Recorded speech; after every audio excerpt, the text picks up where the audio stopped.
When recording music today, it's so important to get the proper level and the right sound quality.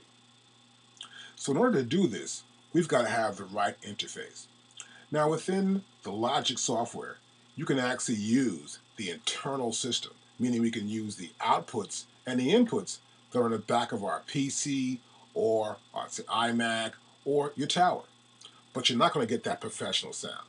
So what you need to do is you need to get an audio interface. Now the reason why is that we need to get these signals that we hear, this bass line for example. Someone's playing a bass, you want to record it into your Logic system. We want to keep the warmth of that bass, keep the bottom end right. So we need to have something that converts analog to digital, and we call it analog digital conversion. We want to convert these analog signals, this audio waveform, into a great sound inside our computer. And we also want to send it back out. So we want to have our digital to analog conversion. So it has to work both ways. So it has to go in the computer and then come out the computer. And to do this, we need to have a great audio interface, or just a really good one. Now, there are many on the market, but first I want to take you into the preferences. We're going to go here to audio. And here you'll see, here I have core selected, right? So we have devices here, and we have core. And this is our core system. As you can see here, it says our system memory requirement. Also says here the output device. It says built-in right there. Input device is built-in as well. So that means currently I have the ability to use the built-in input and output. And here you can see it's enabled. There's a little check mark right there. And this is the buffer size, the I/O buffer size. Now I can go here, and I'm clicking here, and you can see I have other options. I also have a Tools Mbox 2 Pro. I can select that.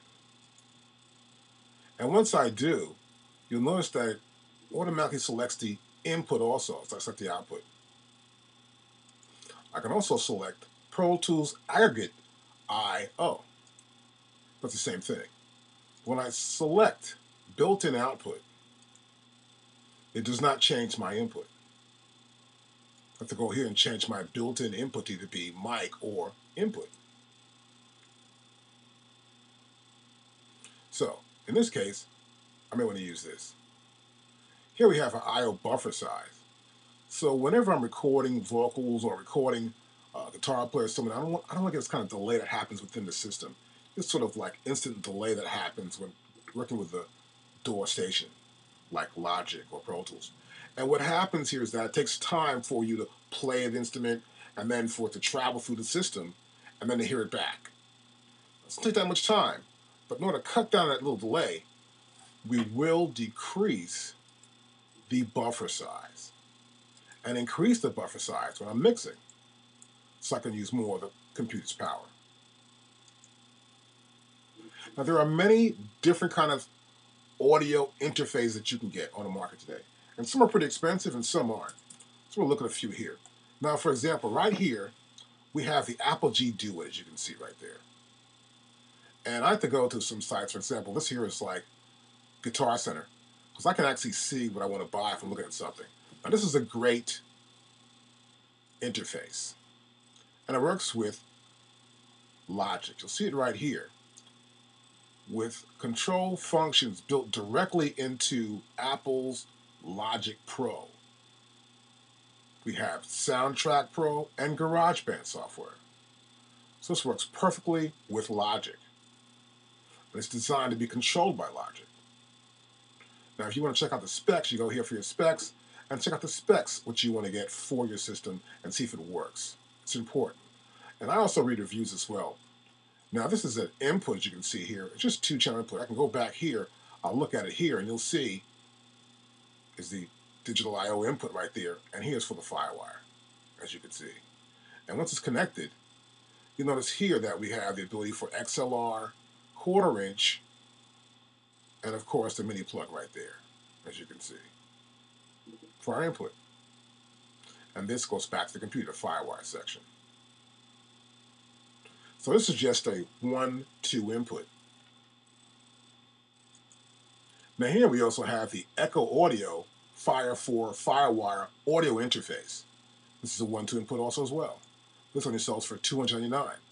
Now the Apogee, you can see, sold for almost $500. Apogee makes great products too as well. Now here we have, this is a Pro Tools DigiDesign Mbox 2. Now this is 500 and change, actually almost $600, as you can see right there. That's because the software comes with it as well. But you can also work this software with Pro Tools and Logic, which I'll show you later on in our tutorials. Now another device we can get here is the Pro Tools Mbox Pro. This is the 3rd generation. They call this the Mbox 3, actually, but it's called 3rd generation. This has better analog to digital converters and better digital to analog converters. So it has a really great sound, much better than the other one that's by Avid, is what you can see right there, Avid. So you got to pick the one that works best for you. If you're doing surround sound, let's say, or you're trying to get more inputs into your system, you can select something else. Now here's a Focusrite. This is pretty good also as well. I like the Focusrite also. Here we have a DigiDesign 003. And here we have many inputs, as you can see right here. And we'll look at the back right here. I'll click right here. And we see it right there. And we have our inputs right here in the back. So we can have up to 8 inputs into this system. And then you will see that also in your core audio as well. That's how many inputs are actually going in to your Logic system. So depending on the interface and how many inputs there are and outputs are on the interface, they will be seen by the core system in Logic. So whether you're doing surround sound or whatever, just sort of select the right item that's going to work for you totally. Here we have also a rack mount Digi003, which is right there. And you can see the inputs in the back again here. And this is somewhat same as the as we saw the actual Digi003, which was the controller.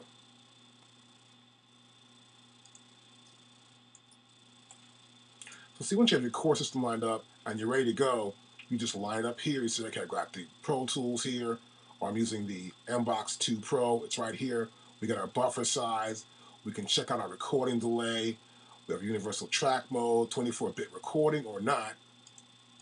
And we can do software monitoring as well. We'll cover more of these as we continue on in our Logic lessons.